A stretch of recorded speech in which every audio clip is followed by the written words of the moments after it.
Hello everyone. हमने पिछली video में टेंस के बारे में पढ़ा कि टेंस कितने प्रकार के होते हैं। तो हमने जाना टेंस 3 प्रकार के होते हैं, प्रेजेंट, पास्ट और फ्यूचर। उसके बाद में जाना कि प्रत्येक टेंस के कितने भाग होंगे। जैसे प्रेजेंट टेंस है तो प्रेजेंट टेंस के कितने भाग होंगे, पास्ट के कितने होंगे, फ्यूचर के कितने होंगे। हमने जाना कि प्रत्येक के 4-4 भाग होते हैं। उसके बाद ये भी जाना कि प्रत्येक टेंस की पहचान क्या होती है। कोई भी अगर सेंटेंस हिंदी में दिया हुआ है उसको हम कैसे पहचानें कि वो किस टेंस का है, तो उसको भी पहचानना हम पिछली वीडियो में सीख चुके हैं। आज हम इस वीडियो में ट्रांसलेशन करना सीखेंगे, प्रेजेंट इंडेफिनिट टेंस का, पास्ट इंडेफिनिट टेंस का और फ्यूचर इंडेफिनिट टेंस का। इन तीनों टेंस के का ट्रांसलेशन करना इस वीडियो में आज सीखेंगे। तो जो प्रत्येक टेंस है, जैसे आज हम देखते हैं प्रेजेंट इंडेफिनिट टेंस का। तो प्रेजेंट इंडेफिनिट टेंस का जो कोई भी वाक्य रहेगा, चाहे प्रेजेंट का हो, चाहे पास्ट का हो, चाहे फ्यूचर का हो, कोई अगर एक वाक्य हम लेते हैं तो वो वाक्य 6 प्रकार से बन सकता है। अब कैसे बनता है उसको भी देखिए। जैसे यहाँ प्रेजेंट इंडेफिनिट टेंस की बात हो रही है। प्रेजेंट इंडेफिनिट टेंस में हमने पढ़ा था कि अगर वाक्य के अंत में हा आता है तो प्रेजेंट का होता है, और उसके पहले अगर पास्ट या वो कॉन्टिन्यूअस का हो, चाहे परफेक्ट का हो, चाहे परफेक्ट कॉन्टिन्यूअस का, अगर उसकी पहचान नहीं है तो वो प्रेजेंट इंडेफिनिट टेंस का हो जाता है। हमने पिछली वीडियो में पढ़ चुके हैं ये सब। तो अब हम देखते हैं, जैसे वह दिया हुआ है वह जाता है, तो इसका अगर दूसरा वाक्य बनाए तो वह हो जाएगा वह नहीं जाता है। तीसरा वाक्य हो जाएगा क्या वह जाता है। चौथा वाक्य होगा क्या वह नहीं जाता है। पांचवा वाक्य होगा वह क्यों जाता है। छठा वाक्य होगा वह क्यों नहीं जाता है। इस तरह से एक वाक्य से हम 6 प्रकार के वाक्य बना सकते हैं। इस तरह से हम बता सकते हैं कि एक टेंस से, यानी प्रेजेंट इंडेफिनिट टेंस की अगर बात करें तो प्रेजेंट इंडेफिनिट टेंस से 6 प्रकार के वाक्य बनेंगे। उसी तरह से अगर पास्ट इंडेफिनिट की बात करें तो उसके भी 6 बनेंगे। फ्यूचर इंडेफिनिट की बात करें उसके भी 6 बनेंगे। किसी भी टेंस का अगर हम पढ़ेंगे तो उसके भी 6 वाक्य एक ही वाक्य से बन सकते हैं। ये एक ही वाक्य से को 6 तरह से क्यों बनाया गया इसको भी जान लीजिए। ये इसलिए बना रहे हैं ताकि अगर आप एक का ट्रांसलेशन सीख जाते हैं और उसके बाद अगर नकारात्मक वाक्य का ट्रांसलेशन करना हो तो हम कैसे करेंगे, या फिर अगर प्रश्नवाचक वाक्य का ट्रांसलेशन करना पड़ जाए तो हम कैसे करेंगे। तो जब आपको ट्रांसलेशन आता रहेगा तभी आप इसको सीख पाएंगे। इसीलिए एक ही वाक्य से 6 प्रकार के वाक्य बना के बताने के लिए मैंने सोचा है। तो चलिए शुरू करते हैं हम। इसको करने से पहले आपको ये जानना होगा कि वर्ब कौन सा लगता है। वर्ब के 3 फॉर्म होते हैं, फर्स्ट फॉर्म, सेकंड फॉर्म और थर्ड फॉर्म। उसके बाद अब हम देख लेते हैं कौन सा लगता है। तो यहाँ वर्ब जब भी इंडेफिनिट की बात होगी, चाहे प्रेजेंट का हो, चाहे पास्ट का हो, चाहे फ्यूचर का हो, हमेशा वर्ब का फर्स्ट फॉर्म यूज होता है। इंडेफिनिट टेंस हो चाहे जिसका भी हो, अगर है इंडेफिनिट तो उसमें हमेशा वर्ब का फर्स्ट फॉर्म ही यूज होगा। बस आपको ध्यान रखना है, अगर पास्ट इंडेफिनिट टेंस की बात की जाए, पास्ट इंडेफिनिट टेंस के सिंपल सेंटेंस की, बाकी ये सब नहीं कि इंट्रोगेटिव, नेगेटिव, इन सब में नहीं, केवल आपको सिंपल सेंटेंस में जानना है कि यहाँ पर सेकंड फॉर्म यूज होगा। पूरा टेंस जितना भी आप पढ़ेंगे उन सब में केवल सिंपल सेंटेंस पास्ट इंडेफिनिट का जो भी रहेगा उसी में केवल सेकंड फॉर्म यूज होगा, बाकी कहीं भी सेकंड फॉर्म नहीं यूज करना है। तो आसानी से याद हो सकता है ये सब। अब ये हो गया। अब हम बात करते हैं प्रेजेंट इंडेफिनिट टेंस की। तो वर्ब तो हमने जान लिया कि फर्स्ट फॉर्म यूज होगा क्योंकि इंडेफिनिट टेंस है यहाँ पर। अब उसके बाद जानते हैं हेल्पिंग वर्ब क्या लगेगा। तो हेल्पिंग वर्ब सिंपल सेंटेंस में, इसका भी अगर सिंपल सेंटेंस है, सिंपल सेंटेंस का मतलब है जिसमें नकारात्मक वर्ड जैसे ना, नहीं, ये सब ना यूज हुआ हो तो वो सिंपल सेंटेंस कहा जाता है। तो यहाँ देखते हैं वह जाता है, यहाँ पर ना का ना यूज हुआ है, ना ही नहीं का यूज हुआ है, और ना ही कोई क्वेश्चन वर्ड यूज हुआ है। एक सिंपल सा सेंटेंस है ये। तो इसमें यस या ईएस का प्रयोग होता है, और यस या ईएस का प्रयोग हमेशा सिंगुलर सब्जेक्ट के साथ ही कर सकते हैं, प्लूरल सब्जेक्ट के साथ नहीं कर सकते हैं। अगर सिंगुलर सब्जेक्ट है तो वहाँ पर यस या ईएस का यूज़ करेंगे, अगर सिंगुलर सब्जेक्ट नहीं है तो यहाँ पर हम यस या ईएस का प्रयोग नहीं करेंगे। अब उसके बाद जान लेते हैं अगर निगेटिव सेंटेंस आ गया, जैसे वह नहीं जाता है, ये निगेटिव सेंटेंस है। क्या वह जाता है, ये इंट्रोगेटिव हो गया। क्या वह नहीं जाता है, ये इंट्रोगेटिव निगेटिव दोनों हो गया। वह क्यों जाता है, ये डबल इंट्रोगेटिव सेंटेंस हो गया। और ये क्या वह क्यों नहीं जाता है, तो यह डबल इंट्रोगेटिव निगेटिव हो गया। तो इन सब में बाकी जो बच रहे हैं 5 सेंटेंस, इन सब में हेल्पिंग वर्ब क्या लगेगा। तो इन सब में हेल्पिंग वर्ब डू या डज लगेगा। अगर सिंगुलर नंबर में है सब्जेक्ट तो डज का यूज़ करना होगा, अगर प्लूरल नंबर में है तो डू का यूज करना रहेगा। बस इतना ही याद रखना है। तो अब शुरू करते हैं। वह जाता है, वह जाता, तो हमेशा जब भी हम ट्रांसलेशन करेंगे सब्जेक्ट को सबसे पहले रखेंगे। अगर सिंपल टेंस है तो सबसे पहले सब्जेक्ट को रखेंगे, तो सब्जेक्ट हमारा है वह। वह की इंग्लिश होती है ही, तो हम यहाँ पर लिखेंगे ही, यहाँ पर लिखेंगे ही। अब उसके बाद हेल्पिंग वर्ब यूज करेंगे, तो हेल्पिंग वर्ब यस या ई एस लगे, क्योंकि ये सिंपल टेंस है, सिंपल सेंटेंस है, तो यहाँ पर यस या ई एस का यूज़ करेंगे। तो आपको ध्यान रखना है, अगर यहाँ पर सिंगुलर सब्जेक्ट है तो यस या ई एस का यूज़ करना है। अब हम देखते हैं कि इसका जो क्रिया है वो क्या है। तो क्रिया यहाँ पर जाता, तो जाता का अगर हम इंग्लिश सोचें तो जाता का इंग्लिश होता है गो।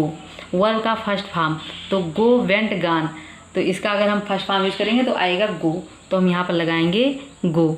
लेकिन अब यहाँ पर आपको ध्यान रखना, सिंगुलर नंबर है, ये जो सब्जेक्ट है वो सिंगुलर नंबर में है, इसीलिए इस वर्ब में हमको यस या ई एस का यूज करना होगा। अगर यहाँ पर प्लूरल नंबर में होता तो हम यस या ई एस का यूज ना करते, हम डायरेक्ट केवल गो लिख देते, लेकिन सिंगुलर नंबर होने की वजह से यहाँ पर ई एस का यूज करेंगे। अब इस तरह से इसका ट्रांसलेशन हो जाएगा, वह जाता है का ट्रांसलेशन हो जाएगा ही गोज। अब चलिए निगेटिव सेंटेंस का हम देख लेते हैं। अगर इसी का निगेटिव सेंटेंस हो तो हम कैसे लगाते हैं। इसमें भी सबसे पहले हम सब्जेक्ट को रखते हैं, सब्जेक्ट वह है, वह का इंग्लिश हो जाएगा ही। अब उसके बाद हेल्पिंग वर्ब रखते हैं, तो हेल्पिंग वर्ब हमने पढ़ा कि इंट्रोगेटिव हो चाहे निगेटिव हो तो हमेशा डू या डज का यूज होता है। तो जब सिंगुलर सब्जेक्ट है तो सिंगुलर नंबर सब्जेक्ट के साथ हमेशा डज का यूज होता है। अभी हमने जाना यहाँ पर, तो हम यहाँ पर डज का यूज करेंगे, ही डज। और जब निगेटिव सेंटेंस है तो डज के बाद ही नाट का यूज, मतलब हेल्पिंग वर्ब के बाद ही जो निगेटिव वर्ड होगा उसका यूज किया जाएगा। तो नहीं है तो नहीं का हो जाएगा नाट, ही डज नाट, हमेशा हेल्पिंग वर्ब के बाद ही यूज करना है।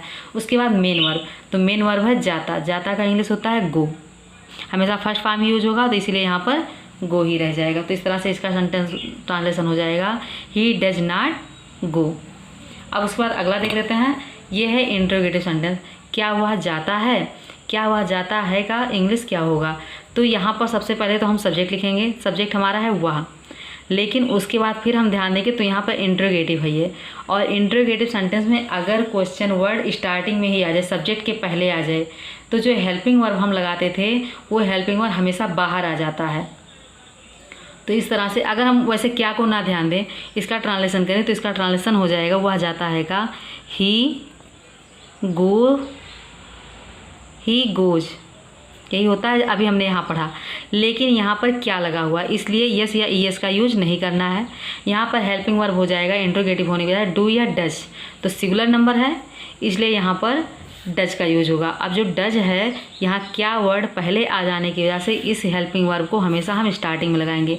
मतलब कहने का मतलब ये है, अगर क्वेश्चन वर्ड कोई आ जाता है तो उसका इंग्लिश हमेशा हेल्पिंग वर्ब को बाहर करके लिखेंगे। तो हेल्पिंग वर्ब है डज, तो हम यहाँ डज को बाहर कर देंगे और इस तरह से इसका ट्रांसलेशन हो जाएगा, ये स्मॉल लेटर में हो जाएगा क्योंकि एक वर्ड पहले आ चुका है। इस तरह से हो जाएगा डज ही गो, इसका ट्रांसलेशन बन चुका है। अब अगला देख लेते हैं इसी का, क्या वह नहीं जाता है, तो इसका भी वही होगा, ये वर्ड पहले आ गया है इसलिए हम डज का ही यूज करेंगे क्योंकि ये सिंगुलर नंबर में है, इसलिए डज हो जाएगा। उसके बाद सब्जेक्ट है ही। उसके बाद नाट, हमेशा हेल्पिंग वर्ब के बाद नाट का यूज होता था, लेकिन हेल्पिंग वर्ब तो लिख ही चुके हैं, उसके बाद लिखा हमने सब्जेक्ट के बाद नाट, तो ये हो गया नाट। अब उसके बाद मेन वर्ब है जाता, तो जाता का हो जाएगा गो, इस तरह से इसका भी हो जाएगा। उसके बाद अगला अगर हम बनाते हैं वह क्यों जाता है, तो जब भी इंग्लिश वर्ड यानी क्वेश्चन वर्ड जो है वो अगर बीच में आ जाता है तो उसकी इंग्लिश हमेशा स्टार्टिंग में लिखी जाती है। तो ये क्यों का इंग्लिश होता है वाई, तो यहाँ पर वाई को हम पहले लिखेंगे, अगर बीच में है तो उसकी इंग्लिश सबसे पहले लिखी जाएगी। उसके बाद हेल्पिंग वर्ब क्या है, तो सिंगुलर नंबर में है सब्जेक्ट, तो इसीलिए हेल्पिंग वर्ब डज ही होगा, तो इसलिए वाई डज हो जाएगा। अब उसके बाद सब्जेक्ट लिखेंगे, सब्जेक्ट है ही, तो ही हो जाएगा। और फिर उसके बाद जाता की इंग्लिश गो, तो इसलिए यहाँ पर हो जाएगा गो, ये हो गया। उसी तरह से अगर हम डबल इंट्रोगेटिव नेगेटिव की बात करें, वह क्यों नहीं जाता है, तो इसका भी यही होगा, सबसे पहले क्वेश्चन वर्ड का इंग्लिश सबसे पहले लिखेंगे, तो यहाँ पर हो जाएगा वाई। उसके बाद हेल्पिंग वर्ब हम जान रहे हैं कि सिंगुलर नंबर है इसीलिए हम डज का यूज़ करेंगे, तो इसलिए डज लिखेंगे। उसके बाद सब्जेक्ट लिखेंगे, तो सब्जेक्ट है ही, तो हम यहाँ पर लिखेंगे ही।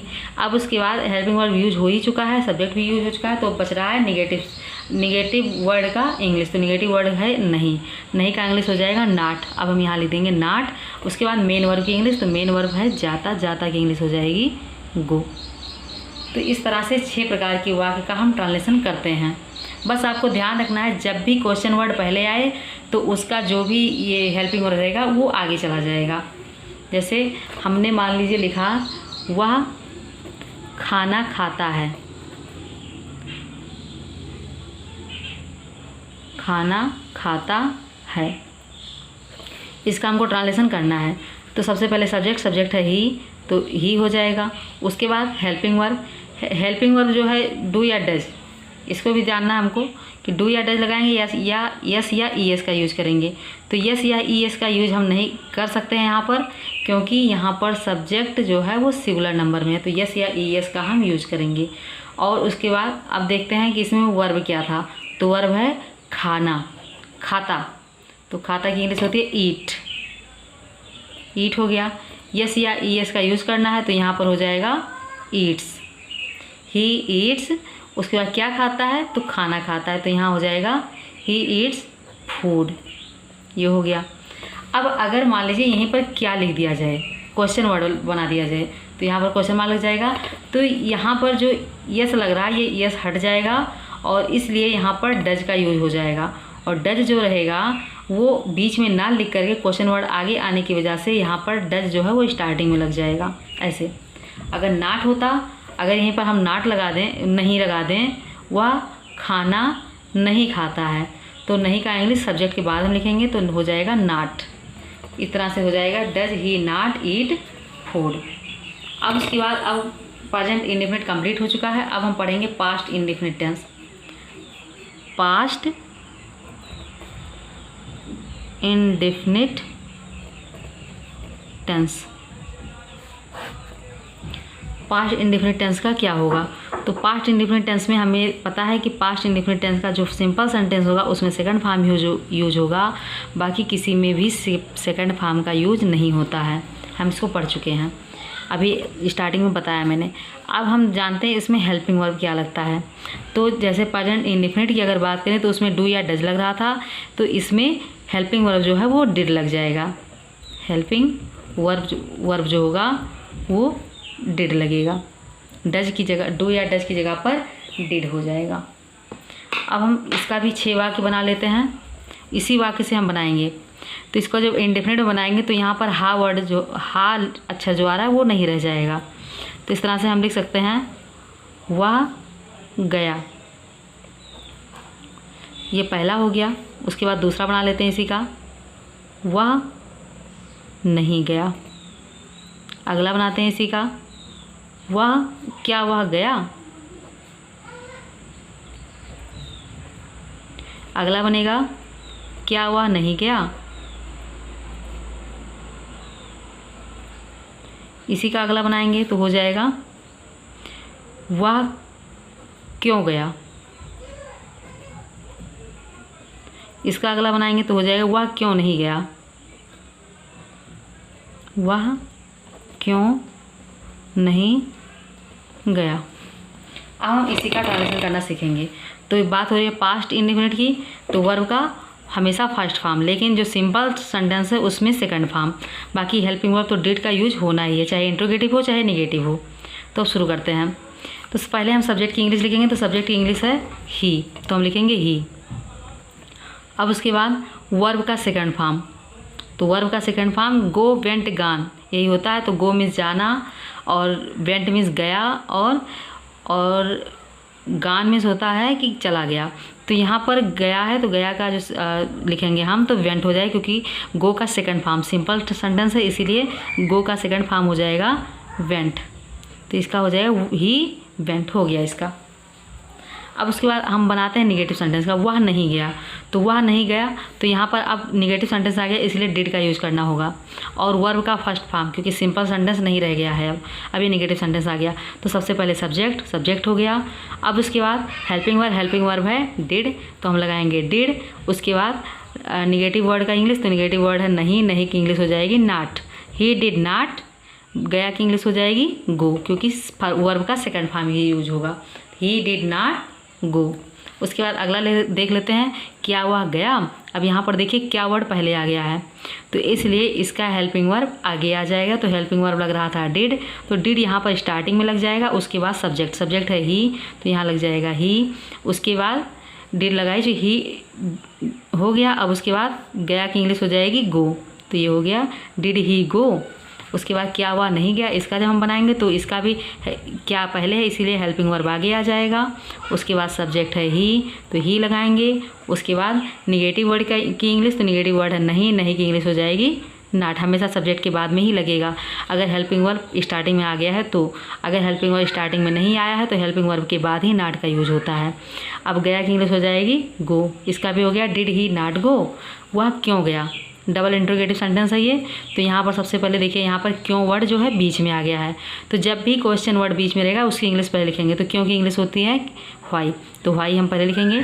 उसके बाद हेल्पिंग वर्ब है डिड, तो हम लिखेंगे डिड। उसके बाद सब्जेक्ट है ही, तो हम लिखेंगे ही। गया की इंग्लिश हो जाएगी गो, व्हाई डिड ही गो, ये हो गया। उसके बाद वह क्यों नहीं गया, वह क्यों नहीं गया की इंग्लिश क्या होगी, तो ये हो जाएगा व्हाई, क्योंकि वो क्यों की इंग्लिश व्हाई हो जाएगी। फिर उसके बाद हेल्पिंग वर्ब हमने लिख दिया। उसके बाद सब्जेक्ट हो गया ही। अब उसके बाद निगेटिव वर्ड, तो निगेटिव वर्ड है नहीं, तो ही के बाद नहीं हो जाएगा, यानी कि नॉट। और गया की इंग्लिश गो। इस तरह से इसका ट्रांसलेशन हो जाएगा why did he not go. इस तरह से पास्ट इंडेफिनिट टेंस का ट्रांसलेशन होगा। अब हम देख लेते हैं फ्यूचर इंडेफिनिट टेंस का ट्रांसलेशन कैसे होगा। अगला जो टेंस है वो है फ्यूचर इंडेफिनिट टेंस।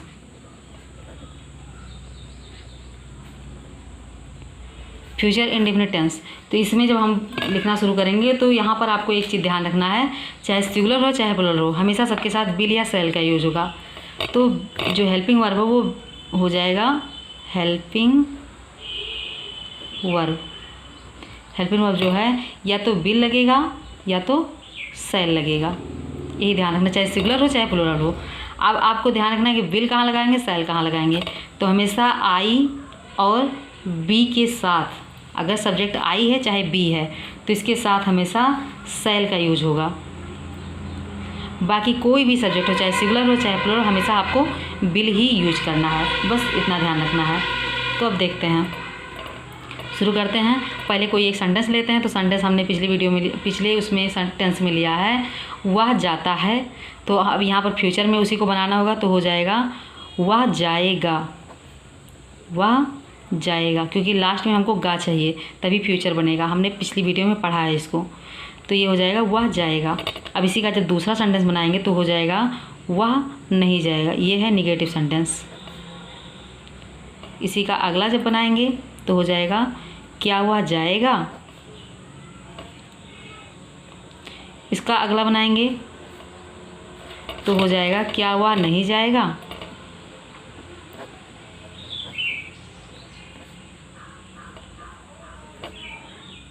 अगला जब बनाएंगे तो हो जाएगा क्या वह नहीं, ये हो जाएगा वह क्यों जाएगा, ये डबल इंट्रोगेटिव सेंटेंस है। उसके बाद अगला जब बनाएंगे तो हो जाएगा वह क्यों नहीं जाएगा, डबल इंट्रोगेटिव नेगेटिव, वह क्यों नहीं जाएगा। अब इसका देख लेते हैं ट्रांसलेशन कैसे होगा। तो यहाँ पर आपने जान लिया हेल्पिंग वर्ब क्या लगेगा। वर्ब तो आप जान ही रहे हैं, इंडेफिनिट है तो इसीलिए फर्स्ट वर्ब का फर्स्ट फॉर्म ही यूज होगा, इसको तो आप जान ही चुके हैं। तो अब देख लेते हैं, सब्जेक्ट है ही, तो ही हम लिखेंगे यहाँ पर ही। उसके बाद जाएगा, तो वर्ब का हमेशा फर्स्ट फॉर्म यूज होता है। और हेल्पिंग वर्ब अगर आई और बी है तो बिल शैल लगाना है, और उसके अलावा अगर कोई भी सब्जेक्ट आता है तो शैल लगाना है। तो यहाँ पर ना तो आई है ना ही बी है, तो यहाँ पर इसका मतलब हमको शैल का यूज करना है। तो ये हो जाएगा ही शैल जाने की इंग्लिश होती है गो, इसलिए यहाँ पर हो जाएगा गो, क्योंकि वर्ब का फर्स्ट फॉर्म गो होता है इसलिए गो लिखेंगे। तो ही शैल गो, ये हो जाएगा इसका ट्रांसलेशन। उसके बाद वह नहीं जाएगा, निगेटिव सेंटेंस का आप देख लेते हैं। तो सबसे पहले सब्जेक्ट लिख दिए, उसके बाद हेल्पिंग वर्ब शैल लगेगा तो शैल ही रहेगा। उसके बाद निगेटिव वर्ड, तो निगेटिव वर्ड है नहीं, तो नहीं का हो जाएगा नॉट, और जाने की इंग्लिश होती है गो, इसलिए हो जाएगा गो ही शैल नॉट गो। उसके बाद अगला देख लेते हैं। यहाँ पर ये जो वर्ड है क्वेश्चन वर्ड ये स्टार्टिंग में है, इसीलिए हेल्पिंग वर्ब स्टार्टिंग में आ जाएगा। तो सेल जो है वो स्टार्टिंग में लग जाएगा, सेल। उसके बाद सब्जेक्ट है ही, तो यहाँ पर लिखेंगे ही। निगेटिव वर्ड है नहीं तो अब डायरेक्ट हम जो मेन वर्ब है उसको रखें, तो मेन वर्ब है जाना, तो जाने की इंग्लिश होती है गो, सेल ही गो। क्या हुआ, नहीं जाएगा, तो इसका हो जाएगा सेल, क्योंकि स्टार्टिंग में ही आ गया है तो इसलिए हो जाएगा सेल ही। अब उसका निगेटिव वर्ड आ गया है तो निगेटिव वर्ड की इंग्लिश अब लिख देंगे, तो हो जाएगा सेल ही नॉट। उसके बाद मेन वर्ब, तो मेन वर्ब है जाना, जाने की इंग्लिश होती है गो, ये हो गया। उसके बाद अगला वह क्यों जाएगा, तो वह क्यों जाएगा, क्यों वर्ड पहले बीच में आ गया है इसलिए इसकी इंग्लिश पहले, तो इसकी इंग्लिश होती है व्हाई। और उसके बाद हेल्पिंग वर्ब सेल है तो सेल लिखेंगे। अब उसके बाद अब हम सब्जेक्ट लिखेंगे, सब्जेक्ट है ही तो ही लिखेंगे। निगेटिव वर्ड का यूज हुआ नहीं तो उसको नहीं लिखेंगे। अब है मेन वर्ब, तो मेन वर्ब है जाएगा यानी गो, तो हम लिखेंगे गो। इस तरह से हवाई सेल ही गो। उसके बाद अगला देख लेते हैं, तो इसका ये फिर बीच में है तो इसकी हम इंग्लिश पहले लिख देते हैं, हवाई हो गया। उसके बाद हेल्पिंग वर्ब है सेल, सेल लिखेंगे। उसके बाद सब्जेक्ट है ही। उसके बाद नॉट, क्योंकि निगेटिव वर्ड है तो यहाँ पर नॉट हो जाएगा। उसके बाद जाने की का हो जाएगा go, why shall he not go. इस तरह से कोई भी सेंटेंस हो, अगर बीच में क्या वर्ड आ रहा है तो उसकी इंग्लिश पहले लिखेंगे, उसके बाद हेल्पिंग वर्ब, उसके बाद सब्जेक्ट, उसके बाद हम अगर निगेटिव है तो नॉट लगाएंगे, अगर नहीं है तो नॉट नहीं लगाएंगे, सीधे हम मेन वर्ब को रख देंगे। बस आपको इसी बात को ध्यान रखना है और कुछ नहीं। बस इतना ही इस वीडियो में। अगली वीडियो में हम प्रेजेंट, पास्ट और फ्यूचर का कंटिन्यूअस सेंटेंस का ट्रांसलेशन कैसे करेंगे उसको सीखेंगे।